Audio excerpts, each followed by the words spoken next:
everyone! Nandito po ako ngayon sa fish pond ng aking pamangkin. So, itong kanyang, andito ako sa baba. Ang galing ng entrance. So, ito po yung kanyang kabuuan ng kanyang 8 hectares fish pond.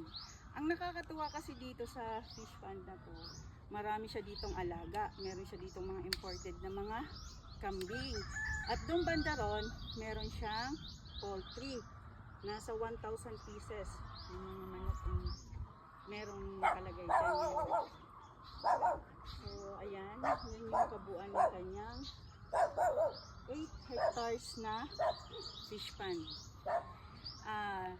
Siguro hindi ko na mabilang kung nakailang beses na kami ditong nakapunta. At every time na mag-harvest siya, pag nandito ako, pumupunta kami dito para libre na yung aming ulam. So ayan, banda ron, meron pa siyang bahay doon. May mga rest house. Actually meron pa rin siya ditong piggery doon banda ron, may mga ilan pa siyang mga baboy na alaga ngayon.